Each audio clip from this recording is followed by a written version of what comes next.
Hello, everybody. Hi, everyone. Okay, I'm gonna give this a second for people to jump on. If you're catching the replay, please just fast forward through this part. Hey, guys. Hey. Hello, everybody. Hi, guys. All right, if you're on my team, can you please share this? Thanks. Oh my gosh. Thanks, guys. Thank you, Shannon. So I rarely straighten my hair because it is so humid where I live that it's a lost cause. So I just don't even try. But sometimes when the humidity is down, I straighten it out. Hey, everybody. Hey, guys. Okay, so I'm going to try to get 20 viewers on here before I start talking. Hey. You guys are so nice. So something super exciting. I did my own nails. I just wanted to show this. I'm so proud. I seriously went to the drugstore and got paint and did my own nails, and I'm so excited. I even shaped them. Hey guys. I know this cup is awesome, Barbara. All right. Thank you so much for jumping on, you guys. Thank you for getting on. Okay. So I'm going to go ahead and get started. I was just randomly thinking about it this morning, and I figured I would just write a few things out to maybe help someone out. In network marketing, it can be very, very stressful at times. If you're watching this and you're a network marketing leader, if you have a team at all, and you at times feel like you are letting that doubt creep in, you're feeling overwhelmed or stressed, drop a overwhelmed below. I just want to know, I honestly want to know. It can be extremely overwhelming to be a network marketing leader, but I have some really good tips for you guys. So the first thing that I want you guys to understand is that these are just my personal tips. I am a little bit different, okay, when it comes to this industry. I'm completely self-taught. I have never really been into watching other network marketing leaders or anything until the last year. I didn't really understand this industry at all. My previous company was a little bit different, and it really wasn't, it was just different than your average network marketing business. So again, these are just my top tips. And if you're a leader and you're like, that's so stupid, I apologize, but this is just what works for me. So it is so, so, so important. As a leader, you keep yourself positive and keep yourself together mentally. You have to, because the minute you let that doubt creep in and your sanity starts to slip, guess what? That's going to pour over into your leaders, and it's going to be a downward spiral throughout your team. So you've got to learn things. You've got to learn boundaries in order to keep you sane and positive. Okay, so the first thing that I want to talk about, and again, this is just my top tip. I don't want to get raked over the coals for this because I know so many people do this. Do not over Zoom or over three-way call yourself, okay? This is so, so, so important, okay? So I am not a big fan of doing nonstop Zooms and three-way calls at all. I think that's a little too overcomplicated. This industry should be easy, quick, and fun. And if you're constantly as a leader on Zooms and three-way calls and doing all these things, that sucks the fun out of it for you as a leader, okay? Completely. You have to be having fun as a leader. If you're not having fun as a leader, guess what? That's going to trickle down in your team. They're not going to have fun. So you have to keep it simple, and keep yourself together. It is so, so important. And I promise you, the fastest way to get burnt out is if you're constantly zooming and three-way calling and doing all these things. If you're doing that constantly, I promise you, it's just going to suck the fun out of it for you. So instead of me constantly doing Zooms and three-way calls, what I do is I just call the person for them. It makes it really simple. So if someone's like, Tara, hey, I need you to talk to this person. Oh my gosh, they're this huge lead. They're going to do amazing things. I'm so excited. Can we do a three-way or a Zoom? I'm always like, hey, can you just give me their number and I'll give them a call? I mean, that is so much easier. So you're building that one-on-one connection with that person, and they're going to get to know you, and they're going to get to hear another version of, why you should join or whatever they're trying to do from someone else, So it makes it so much easier than just jumping on all these calls and going crazy and making that person feel uncomfortable. If you're on a Zoom or a three-way, just say, just pick up the phone and call. So if your downline asks, my personal tip would be just say, hey, do you mind if I call them? Just give me their number. And I promise you that is so effective. And that's just my top tip. And I really think that in this industry, we overcomplicate it too much as a leader whenever it's as simple as just picking up the phone. Like, it's so easy. Like, it's so easy, you guys. Like, don't do anything that's gonna stress you out. Just call the person. So simple. All right, second tip. And again, my personal advice, don't work in the evenings, okay? Before I came to this company, I was told I will never, ever be successful, ever, if I didn't work in the evenings. And when I came here, I promised myself that I would do things the way I felt would work, and I would never stress myself out during the evening, okay? So this is absolutely massive to me. Every now and then I'll do a team Zoom, you know, I keep it in moderation, or, you know, a call, or I'll do something for someone. I'll do a live in the evening, but for the most part, I do not work in the evenings, okay? I think it is so important to organize your day to where you're doing the bulk of your work during the day and then you're disconnecting at night, okay? So I need to get better about this because I do work a lot at night still now. I mean, it's just the aim of the game with the size of my team at this point. You know, we're almost at 4,000 people. So it's like, you know, I really can't get away from it, but I try my hardest to not work at night. It is so important to set a time when you're like, okay, I'm putting my phone down for the night and I'm gonna watch some Netflix or whatever it may be. But I promise if you get away from your phone in the evenings, you're gonna be so much more effective. Because here's what ends up happening as a top leader or a leader with the team. You wake up in the morning and you get on your phone, and I'm sure you have a ton of messages already, right? I do. I wake up, and if I sleep in at all, I literally have probably 100 messages. So I'm going through and I'm like, oh my gosh, this is crazy. So I clear out my inbox. And then, you know, throughout the day, you're still getting messages. And then if you're just like, you know what, screw it, I'm just gonna keep going throughout the evening, you end up working from 7 a.m. to 1 a.m. and that's not sustainable. So you have to cut yourself off at some point. You have to. Okay, and again, yeah, I'm preaching to the choir here because I am not perfect at this. I'm sure many of you message me at night and I message you back, but you've got to try your hardest to disconnect at night. That is my biggest tip. It's so important, or you're gonna go crazy if you fall asleep working and you wake up working. You've got to set some boundaries for the evening for yourself. Okay, number 3, you guys, this is so important, and I swear this changes my life and this changes my business when I'm good at this. You need to get a gym membership, or you need to invest in some sort of like online streaming. Okay, so like Beachbody, I do that. I talked about that the other day. I do Beachbody at home if I can't make it, or go to CrossFit. You have to do something that creates those natural happy hormones in your body that gets you away from your phone or your computer or whatever it is. I promise you, if you can get in the habit of working out or going on a walk or doing something that gets your natural serotonin going, I promise you it is absolutely game changing. Absolutely. I see Jessica Fuller on here. I know she'll absolutely agree with me because her and I are very similar in the way we work and think.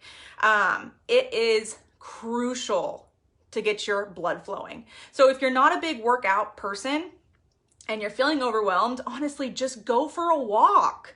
It's honestly as simple as just going for a walk. When I get sucked into my phone and I am just constantly on there and just talking, if I put my phone down, I put it on silent, and I go take Hugo for a walk for like an hour, I come home and I swear to God, I feel like a new person. It's just actually getting yourself up off the couch, out of the bed, whatever it may be, and just removing yourself from that situation and going out and just walking or turning on demand, working out, whatever it is on your phone, or going to the gym. Okay? It is so important. I promise this will change your business. I know that sounds silly, but this will change your business if you get active. I promise you. Like, it's game changing. It's absolutely game changing. Okay, number 4, And this is super big. And I talked about this in the beginning. I didn't understand any of this stuff. I'm completely self-taught. I didn't even know who any network marketers were, like big names like Eric Worre, Ray Higdon, them. I had no idea who they were like 16 months ago, okay? And I have found that personal development is absolutely massive, okay? I don't think it's necessarily gonna make or break your business, but as you grow and grow and grow and grow, your mindset is everything. Okay, if your mindset is not good and you're going to that place of doubt and you're starting to doubt yourself and you're letting that negativity creep in, it's really bad. So you have to do something that gets you in a good mindset, and personal development is huge. I think a lot of times too, people hear that word and they're like, I don't know what to do. People ask me all the time, like, who are your top people? Can you tell me who you watch? What do you do? Honestly, it's as simple as just going on Google and just Googling inspirational stuff. So just like Google how to stay motivated, for example. And if you hit videos, it's going to take you straight to YouTube, and guess what's going to happen? It's going to be a whole entire long list of videos about motivation. And I just start watching and going through, and then I save the ones that I like. It's literally that simple. Like, don't overcomplicate it. It's even as simple as just Googling quotes. I know that sounds silly, but when I was younger, I would always Google like words and I would just read picture quotes. And thinking back on it, I was doing personal development without even knowing. I would be addicted when I was younger to just reading quotes. And I'm like, why am I doing this? I thought it was so weird at the time, but like looking back, I was actually doing personal development without even knowing. So like, seriously, that is even inspirational in itself. Just typing in words that you're feeling. So let's say you're thinking about loyalty, type in like loyalty and then hit images, and then you'll see a ton of quotes come up about loyalty, and it's going to make you feel better. It's going to inspire you. It can be that simple, you guys. It doesn't have to be this overcomplicated, oh my God, I got to watch 75 YouTubes of Eric Worre. It doesn't have to be like that. It's just as simple as just reevaluating how you feel and trying to correct your mindset. It's really, really, really that simple, you guys. Okay, so this is a good one. So give yourself, I'm gonna tell you to do it. Give yourself 1 hour to mope and be sorry for yourself. Okay? And then it's back to being a boss babe after that, you guys. Okay? You are allowed to feel bad. You are allowed to be discouraged, okay? You're allowed to feel that way. You're allowed to be defeated for a second, but you're not allowed to be defeated and discouraged all day long. You're not allowed to be negative and discouraged every single day, but you are allowed those moments. So let yourself feel those moments. It is so, so, so important that you do this, okay? So if you sometimes get discouraged and you mope, but then that moping stays around for 3 or 4 days, I want you to admit it below. Drop a I'm a downer sometimes below. If you're doing that, I want to know, because sometimes when you let your mindset slip and you let that negativity creep in, that moping and that feeling sorry for yourself, I guess, can last for days and days and days and turns into months. And guess what? That pours into your team, and that ultimately is going to ruin your business. I promise you that. It will ruin your business, you guys. Okay? So instead of just dwelling on it and saying, oh, it's going to be fine, I'm going to be fine, oh, I'm going to be fine. Truly let yourself feel bad for a second, and then you need to start doing some personal development, and you're just going to be like, okay, I'm moving past this, and you've got to find that inner strength. And this is why personal development is so, so important. But yes, you are allowed to feel. You're allowed to feel bad and sad about things. But if you're truly running a massive team, you can only do that for a little bit, okay? You owe it to your team to be positive. You owe it to your team to be drama-free. You owe it to your team to not be in this down mental state all the time. So you're allowed to feel, but do not feel for too long.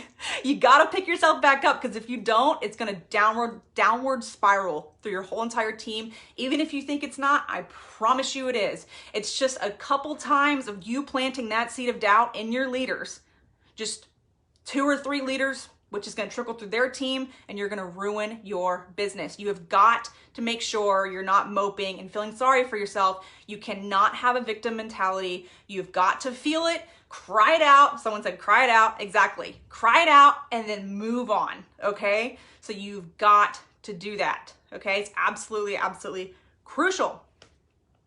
All right. So this is my biggest tip. My biggest tip is if you are feeling defeated and you are really feeling like you're losing your sanity, here's what you're going to do.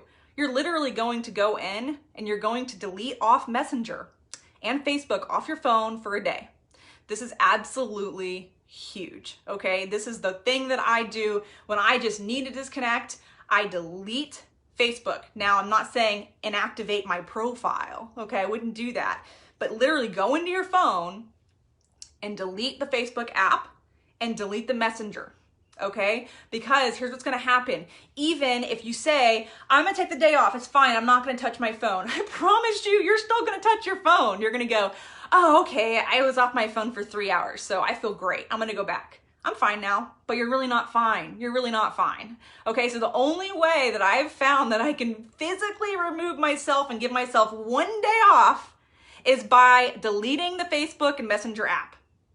Okay? You've got to truly remove yourself. And honestly, like that is how I find myself able to do it. So if you have a laptop, if you have an iPad, close those down, because sometimes what happens is I'll delete off the Facebook and Messenger app and then I hear ding, ding, ding, ding, ding, ding through my iPad and my laptop. And I'm like, oh my God, what am I missing? What's happening? What's happening? Oh my God. And then I reinstall it. But I promise you that deleting it, like truly deleting it off your phone to where you can't open it, really, really helps. And I know it's hard too, because I'll pick up my phone when I have it deleted off and I go to find it automatically. Like I'm so used to going straight to Facebook and Messenger that even when it's deleted, I'm like, where's my app? Like I just forget. It's really crazy. But yes, this is so important. Just delete it off your phone. Turn off your other devices, delete it off your phone, pick out some awesome Netflix show that you're wanting to watch, put your phone away and freaking binge that crap until you feel better. That's what I do. Like seriously, I know that sounds silly and people are like, oh my gosh, TV,